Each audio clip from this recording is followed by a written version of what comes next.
Screen visible आहे का? हो सर.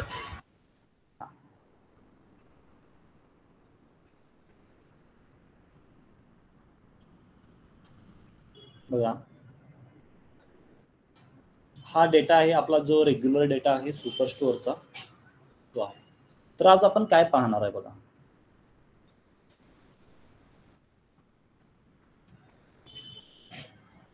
YTD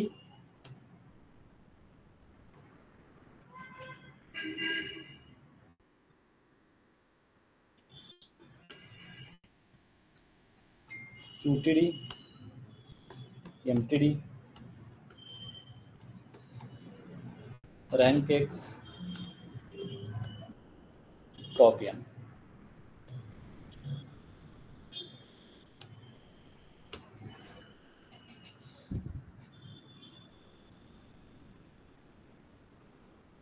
तर ह्या गोष्टी तरी आपण आज पाहणार आहे. ठीक आहे. YTD QTD MTD rank x आणि टॉपियन. ठीक आहे. YTD QTD MTD म्हणजे काय? जो लास्ट मंथ आहे म्हणजे MTD, लास्ट क्वार्टर आहे म्हणजे QTD आणि लास्ट इयर म्हणजे YTD. ठीक आहे. जर तुम्हाला सेल हवा असेल की आता करंट लास्ट इयरचा काय सेल आहे तुमच्या डेटामधला लास्ट इयर, ठीक आहे, तो YTD मध्ये येतो. तुमच्या डेटामधील लास्ट क्वार्टर म्हणजे QTD आणि तुमच्या डेटामधील लास्ट मंथ म्हणजे MTD. आता जर कोणाला जाणून घ्यायचं असेल की लास्ट इयरचा म्हणजे आता रिसेंट माझा जो डेटा आहे, ओके, लास्ट इयर म्हणजे 1 जानेवारीपासून 31 डिसेंबरपर्यंत म्हणजे तो एक इयर असतो. ठीक आहे. तर त्या इयरमध्ये किती सेल झालेला आहे, किती प्रॉफिट झालेला आहे, तर लास्टला कॉल करण्यासाठी YTD QTD MTD हे वापरलं जातं. YTD हा इयरसाठी, Y रिप्रेझेंट करतो, stand for year, Q stand for quarter आणि M स्टँड फॉर मंथ. ठीक आहे. आता बघा कोड कसा लिहायचा आहे. मला काय कॅल्क्युलेट करायचं आहे,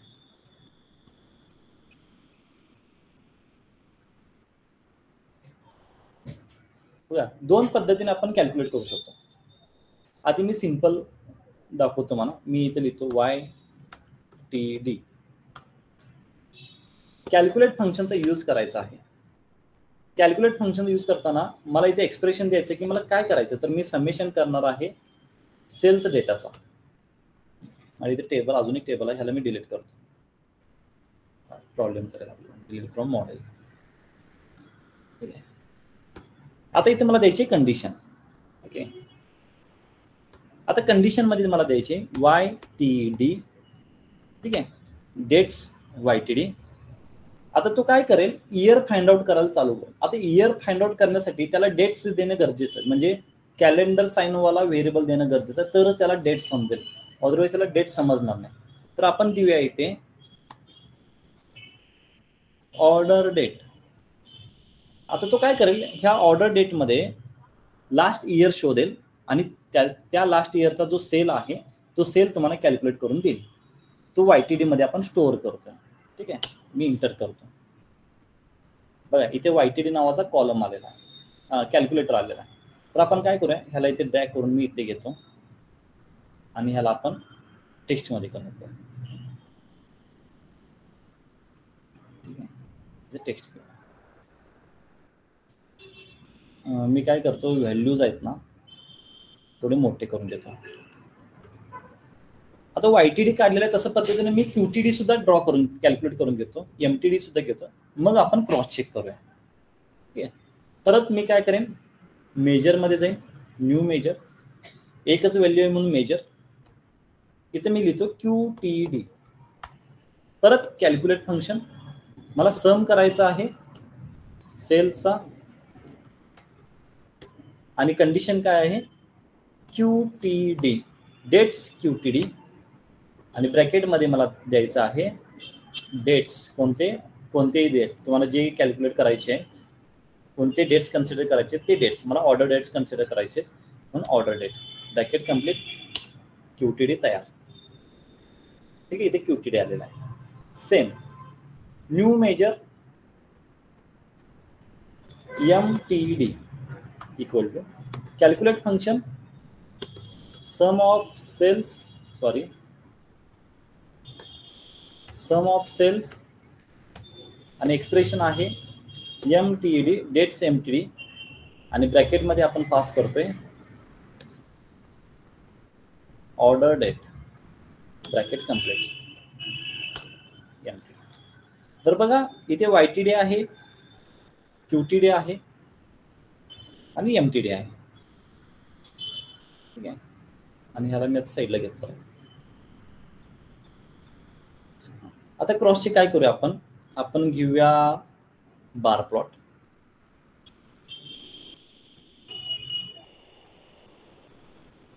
एक्स ऍक्सिसला घेऊया आपण ऑर्डर आणि वाय ऍक्सिसला घेऊया आपण सेल्स.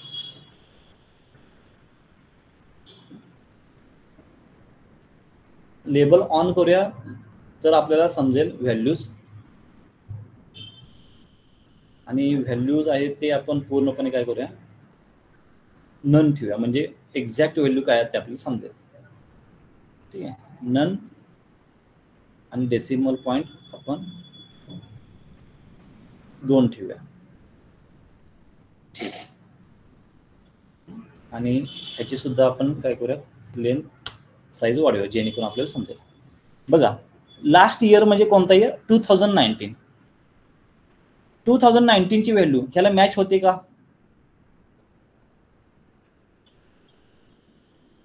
होते की नाही? हा सर. तर अशा पद्धतीने YTD. आता QTD पहा. आता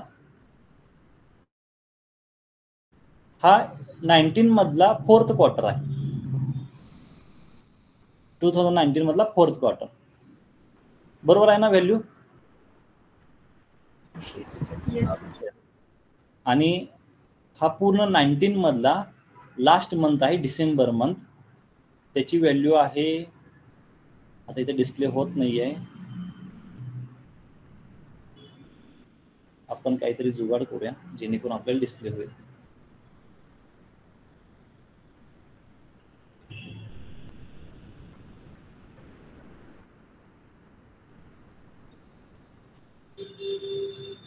ठीक आहे, 83, 82, 9.32. ठीक आहे, अशा पद्धतीने लास्ट म्हणजे लेटेस्ट जो मंथ आहे, क्वार्टर आहे, इयर आहे, तो आपण फाइंड आउट करू शकतो. Dates YTD, dates QTD, dates MTD. इथे कोणाला काही डाऊट आहे का?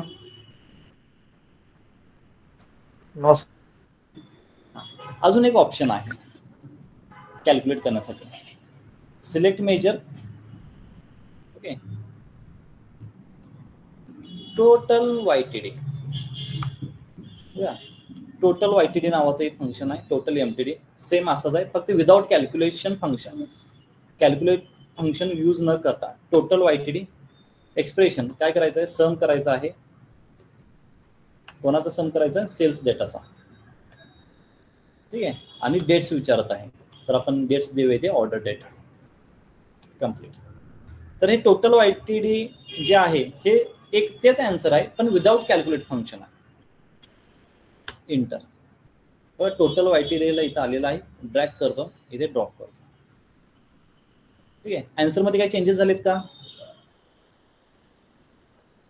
नाही झाले. Same total QTD, total MTD.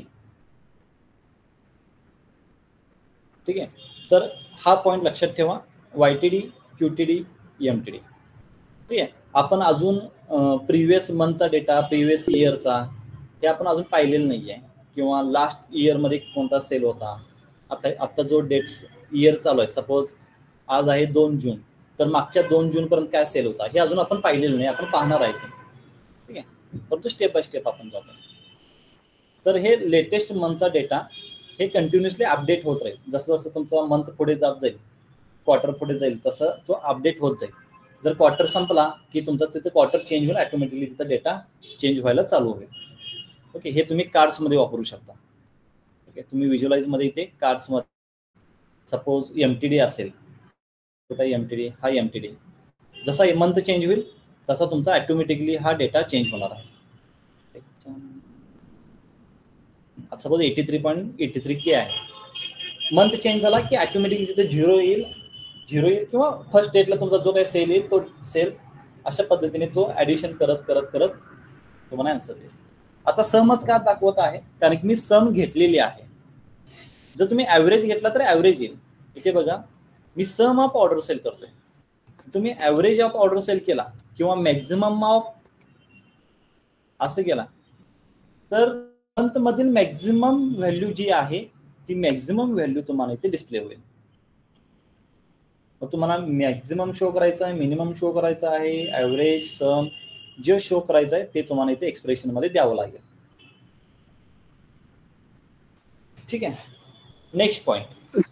Sir एक क्वेश्चन होता. हा विचारा. आता इथं आपण जी क्वेरी लिहिलेली आहे त्याच्यामध्ये आपण कुठल्याही प्रकारचा डेट मेन्शन नाही केलेली, ऑर्डर डेट घेतलेली आहे. ओके, तो ऑर्डर डेट घेतलेल्याकडे जो ऑर्डर डेट आहे तो 2016 पासूनचा डेटा आहे 2019 पर्यंतचा. पण हा लास्ट इयरचाच डेटावर का हा रिझल्ट शो करतोय, पूर्ण डेटावर रिझल्ट का शो नाही करत, एक हा असा क्वेश्चन आहे मला. कारण की डेटा तर आपण जे घेतो, ऑर्डर डेट जी घेतो तो आपण फ्रॉम 2016 टू 2019 पर्यंतचा जो काही पण आपल्याकडे डेटा आहे तो अख्खी ऑर्डर डेट आपण घेतोय. पण हा जो रिझल्ट शो करतोय तो फक्त लास्ट इयरचा का शो करतोय? ठीक आहे, चालेल. इकडे पहा, तुम्हाला जे आन्सर एक्सपेक्टेड हवा आहे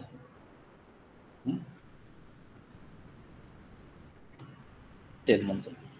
ओके, सम सेल्स हे जे फंक्शन आता लिहिले मी, हा तुमचा सांगेल 2016 पासून 19 पर्यंत जेवढे डेट्स आहेत त्या सर्व डेटचा डेटा, त्याचा सेल किती आहे हा फंक्शन सांगेल. आता जे मी लिहिलेलं आहे ते, इथे कोणतीही कंडिशन नाही आहे, इथे कोणतीही कंडिशन नाही आहे. पण कॅल्क्युलेट फंक्शन मी वापरताना कॅल्क्युलेट फंक्शन मध्ये एक कंडिशन असते, त्या कंडिशनच्या बेसवर तो सम करत असतो. आता मी इथे कॅल्क्युलेट फंक्शन पण लिहितो, एक मिनिट. इथे कॅल्क्युलेट फंक्शन पण लिहितो मी. बघा, कॅल्क्युलेट फंक्शन काय करतो, समच करायचा आहे मला सेलचा, पण तिथे कंडिशन असते. कंडिशन काय, YTD ही कंडिशन आहे, म्हणजेच काय, फक्त लास्ट इयरचा कन्सिडर करा. हे जे काही मी ऑर्डर्स डेट देणार आहे त्याच्यामध्ये फक्त लास्ट इयरचा जो डेट आहे त्याची सम तुम्हाला हवे. तुम्ही जे म्हणताय ते हे विदाउट कंडिशन सम आहे, ज्याच्यामध्ये स्टार्ट टू एंड सर्व व्हॅल्यू तो ऍक्सेस करेल. पण हा कॅल्क्युलेट तुमच्या कंडिशनवर चाललेला असतो. ही जी कंडिशन आहे ही कंडिशन म्हणजे लास्ट इयर ऍक्सेस करेल आणि त्या लास्ट इयर मधील डेटाचा तो सम घेईल. समजलं का तुम्हाला? Yes sir. ठीक आहे. आणि जर तुम्हाला ओव्हरऑल पाहिजे असेल तर ह्या कंडिशनची किंवा कॅल्क्युलेशनची काही गरज नाही तुम्हाला. डिरेक्टली तुम्ही सम सेल केलं की टोटल सेल तुम्हाला भेटेल.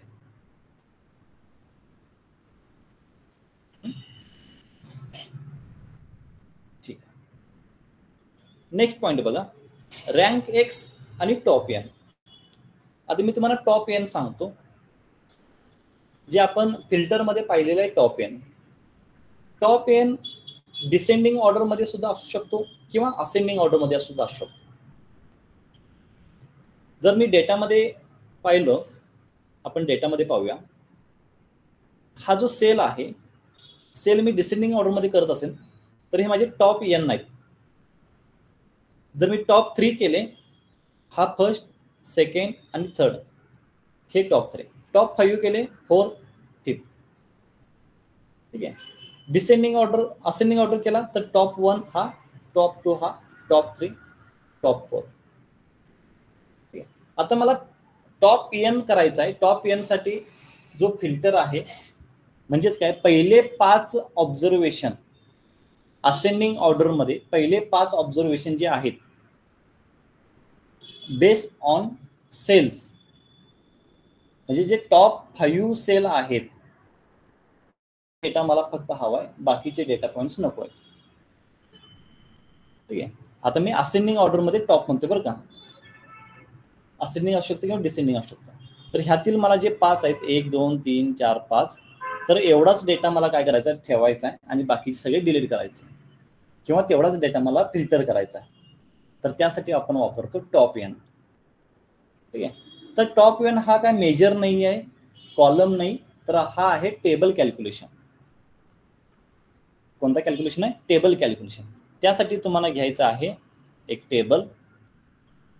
ठीक आहे, आता मी त्या टेबलला मी टॉप 10 असं देतो नाव.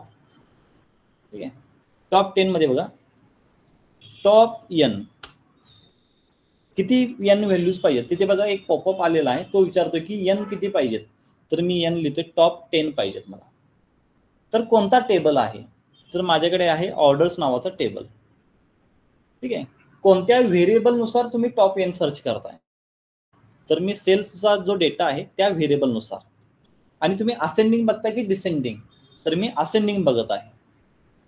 म्हणजे तो काय करेल, पहिल्यांदा तो असेंडिंग ऑर्डर करेल सेल्सला आणि त्यातील टॉप 10 तो काय करेल सिलेक्ट करेल. आता मी ह्याला ब्रॅकेट कंप्लीट करतो आणि इंटर करतो. ठीक आहे, तर हे बघा हे टॉप 10 आहेत. हा जो डेटा आहे ना हे टॉप 10 चे आहेत. कोणत्या बेसवर, सेलच्या बेसवर. जे सेलचे टॉप 10 आहेत असेंडिंग ऑर्डरनुसार, तर तो डेटा इथे आलेला आहे. तर तुम्ही डिसेंडिंग केलात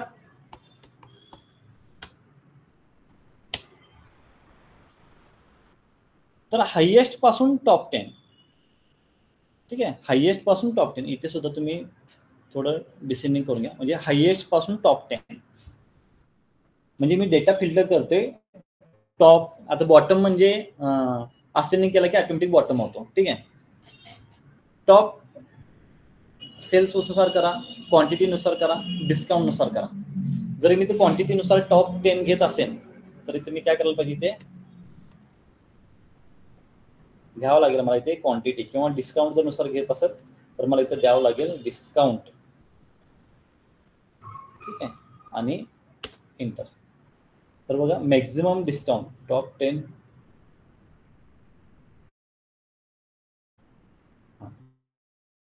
डिस्काउंट मध्ये हे 0.08 रिपीट झालेलं आहे.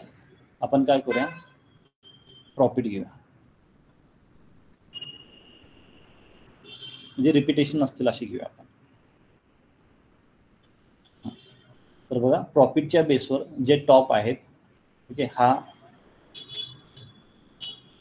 मॅक्झिमम, हा सेकंड मॅक्झिमम, हा थर्ड मॅक्झिमम, फोर्थ मॅक्झिमम, अशापर्यंत 10th मॅक्झिमम हे टॉप.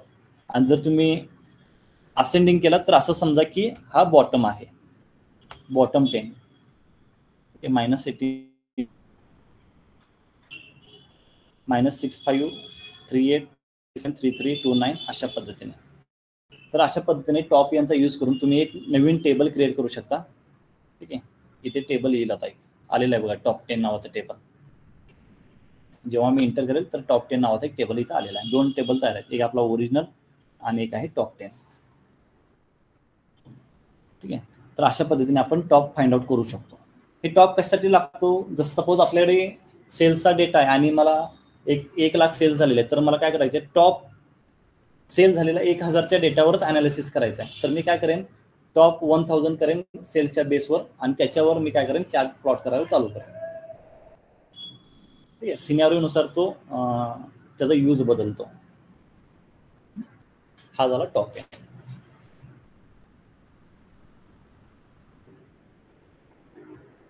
नेक्स्ट पॉइंट आहे रँक एक्स. रँक एक्स म्हणजे काय, आता मी हा टेबल ऑर्डर्स करतो किंवा इथे असलं तर चालेल, इथे समजेल तुम्हाला.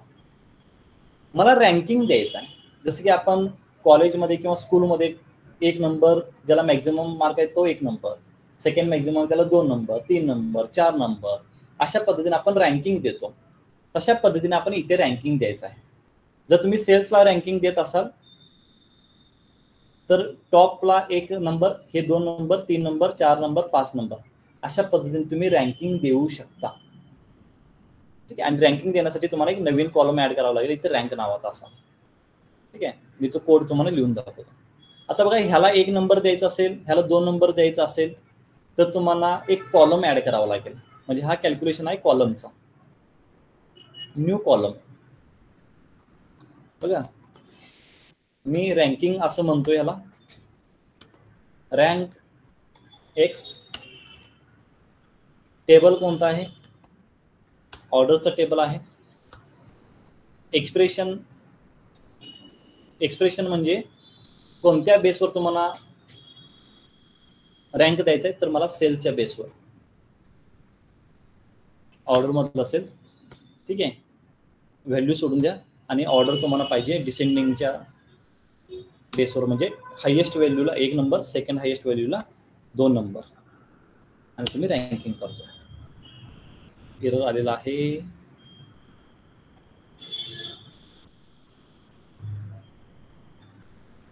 रँकिंग, एक मिनिट थांबा.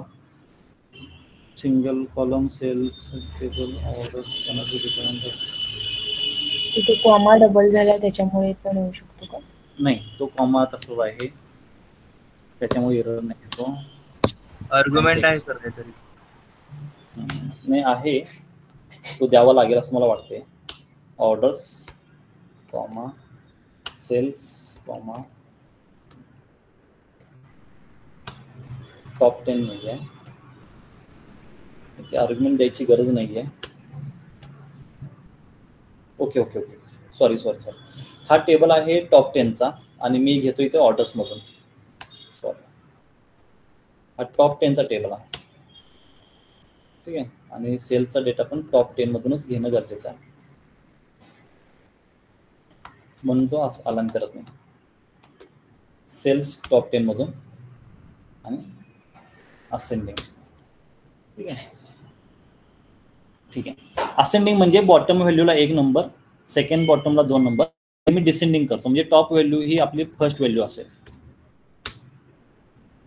तर बघा, top value first number, second top, second number, third number, fourth number, fifth number, six number, अशा पद्धतीने आपण ऑर्डर करणार आहे. याचा छोटासा डेटा होता म्हणून लगेच तुम्हाला समजलेला आहे, म्हणून मी हा छोटासा डेटा सिलेक्ट केला जेणे समजेल म्हणून. तर अशा पद्धतीने आपण रँकिंग देऊ शकतो.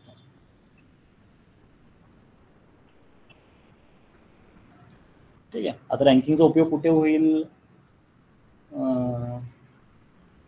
असं नंबर काढण्यासाठी सेल्समनचा डेटा आहे, तर प्रत्येक सेल्समनला तुम्ही एक नंबर अलाइनमेंट करू शकता त्याच्या प्रॉफिटनुसार, ठीक आहे, आणि नंतर आपण त्याला ट्रॅक पण करू शकतो. म्हणजे सपोज मी एक कस्टमरचा डेटा, एक डॅशबोर्ड तयार केलेला आहे, मी कस्टमरचं नाव सिलेक्ट केला की त्याचा कोणता रँकिंग आहे तुम्हाला चार्टमध्ये दिसेल. सपोज ही युनिक आयडी आहे, या युनिक आयडीला सिलेक्ट केला की त्याचा रँक जो आहे तुम्ही डिस्प्ले करा एका कार्डवर, म्हणजे त्याचं रँक पण समजेल, तो टॉपमध्ये आहे की बॉटममध्ये आहे. ठीक आहे, अशा पद्धतीने आपण रँकचा उपयोग सुद्धा करू शकतो, किंवा इंडेक्स म्हणून त्याचा उपयोग करू शकतो. ठीक आहे, वेगवेगळ्या पद्धतीचे आपण युजेस त्याच्यामध्ये बघू शकतो. ठीक आहे, तर बघा कोणकोणते पॉईंट झालेले आहे. YTD म्हणजे YTD, QTD, MTD म्हणजे total YTD, total QTD, total MTD, rank x आणि टॉप एन. अजून काही फंक्शन्स आहेत ते आपण पाहूया, जे मॅथमॅटिकल फंक्शन्स आहेत. मी इथेच हा छोटासा टेबल आहे, छोट्याशा टेबलवरच आपण कॅल्क्युलेशन करूया. ठीक आहे, न्यू कॉलम घेईन. ठीक आहे, आता बघा मला काय करायचं आहे, मी काय करेन, हा ऑर्डरचा डेटा घेतो, त्याचं रिझन पण तुम्हाला समजेल. बघा मी काय करेन, सेल्स डिवाइड बाय डिस्काउंट करतो. त्याला मिनिंग आहे की नाही आपण तो बाजूला ठेवूया, फक्त मी कॅल्क्युलेशन तुम्हाला सांगतो. सेल्स डिवाइड बाय डिस्काउंट, आणि ह्या कॉलम 2 ला आपण काय करूया, डिवाइड म्हणूया. तर बघा काय होईल, इथे आन्सर आलेला आहे, काही ठिकाणी ना इन्फिनिटी आलेली आहे. इन्फिनिटी म्हणजे काय, 0 डिनॉमिनेटरला गेला म्हणून इन्फिनिटी आलेली आहे. काय झालेलं इथे, 0 डिनॉमिनेटरला गेला ना, sales divide by 0, 0.99 divide by 0, इथे इन्फिनिटी आलेला आहे. तर ह्याला काही मिनिंग नाही इन्फिनिटीला. तर इन्फिनिटीला आपण काय करूया, 0 करूया. इन्फिनिटीला आपण काय करूया, 0 करूया. ह्याला 2 ऑप्शन आहेत, एक इफचा वापर करू शकतो, इज इररचा, आणि दुसरा एक ऑप्शन आहे डिवाइड नावाचा फंक्शन. ठीक आहे, तर कसं करू शकतो बघा, डिवाइड नावाचं एक फंक्शन आहे.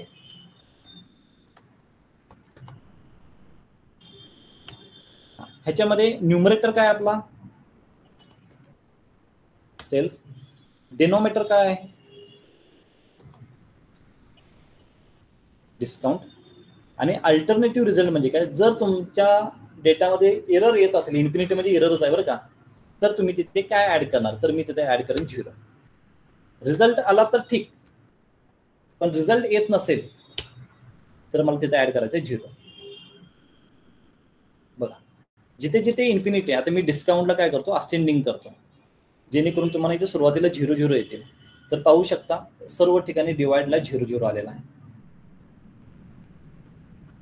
ठीक आहे, अशा पद्धतीने सुद्धा तुम्ही करू शकता. किंवा अजून एक ऑप्शन आहे, आता तुम्ही कोणकोणते लॉजिक वापरताय त्याच्यावर डिपेंड आहे बरं का.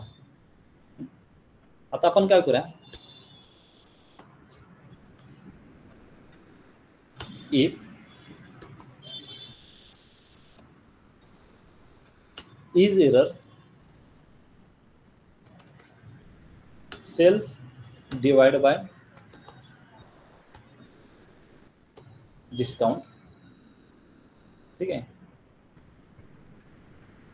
is error sales divided by discount.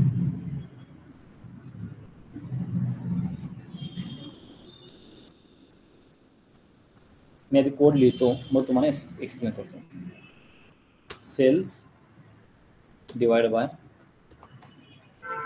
Discount comma 0.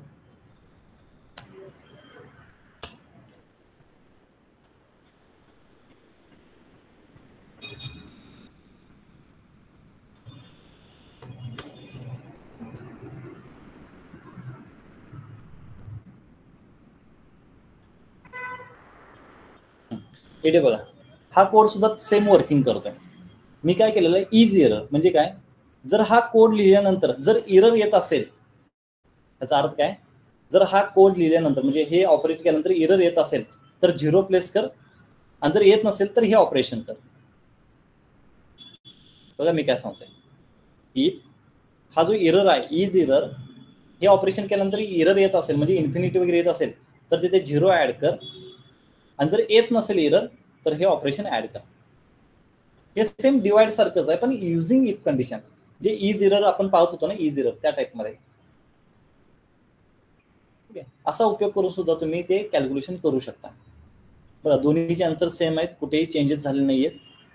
तुम्ही 2 नंबरचे नंतर इथे सुद्धा पाहू शकता, किंवा ह्याला मी असेंडिंग जर करत असेल तर 0 0 0 हे सुद्धा पाहू शकता.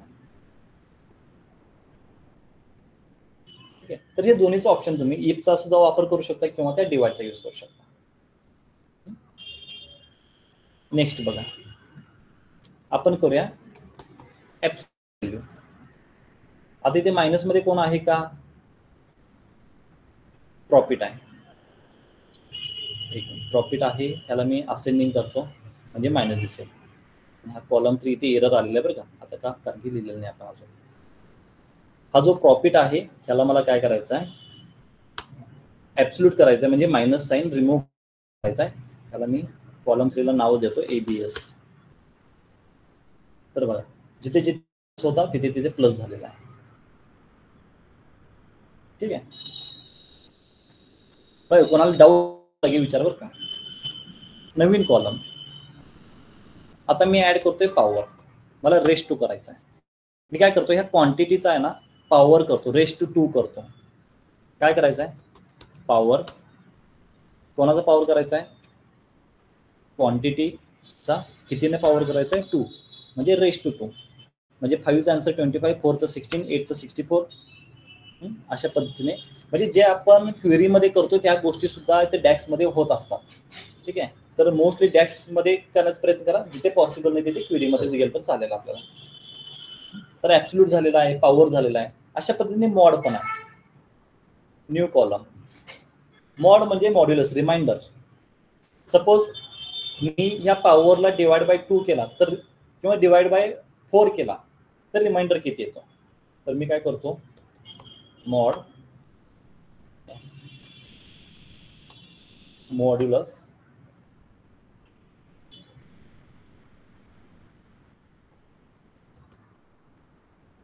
पॉवरला मी 4 ने डिवाइड करतो, तर माझा रिमाइंडर काय येईल 1, कारण की 24 पर्यंत जाऊ शकतो. 16ला 4 ने भाग जातो 0 येईल, 64ला 0 येईल, 25ला 1 येईल, 25ला 1 येईल.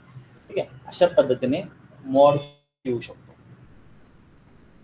मॉड म्हणजे रिमाइंडर व्हॅल्यू. इथे जर मी 3 करत असेल तर आन्सर थोडं बदलेल. 3चा आन्सर बदललं का, 24 बरोबर आहे. 16 आपण इथे काय करूया 9 करूया म्हणजे अजून जर आन्सर बदलेल. तर 9 केल्यानंतर 7 रिमाइंडर, 1 रिमाइंडर, 4 रिमाइंडर अशा पद्धतीने तुम्हाला रिमाइंडर भेटतील.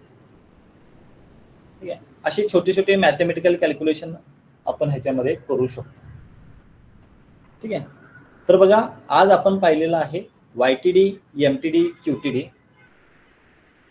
टॉप एन, रँक एक्स, त्यानंतर ॲब्सोल्यूट, मॉड, डिवाइड हे ऑपरेशन पाहिलेलं आहे. ठीक आहे. आता आपला सेशन 1 किंवा 2 सेशन राहिले, त्याच्यामध्ये फक्त आपण लास्ट मंथचा, लास्ट इयरचा, लास्ट क्वार्टरचा हा डेटा आपण पाहणार आहे कसा कॅल्क्युलेट करायला पाहिजे, किंवा ह्या इयरमध्ये टिल डेट जेवढं सेल झालेलं आहे तो मागच्या इयरमध्ये टिल डेट सेल किती होता ह्या डेटपर्यंत. तर एक 2-3 फंक्शन आपण त्याला आपण म्हणतो टाइम इंटेलिजन्स. ठीक आहे.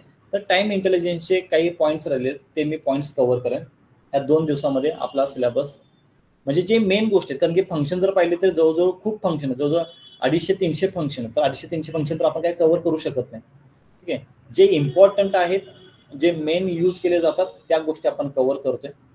ठीक आहे. तर पुढच्या 2 सेशनमध्ये आपण टाइम इंटेलिजन्स पाहूया आणि आपण पॉवर BI इथे थांबूया. तर उद्या आणि परवा 2 दिवस सेशन होतील आणि 2 दिवसाच्या सेशनमध्ये आपण पॉवर BI एंड करूया. जर तुमचे काही डाऊट्स असतील तर मला सांगून ठेवा, मी ते बघून तुम्हाला उद्या परवा सांगेन. सर याचे कुठे कन्सॉलिडेटेड नोट्स वगैरे असे काही मिळतील का?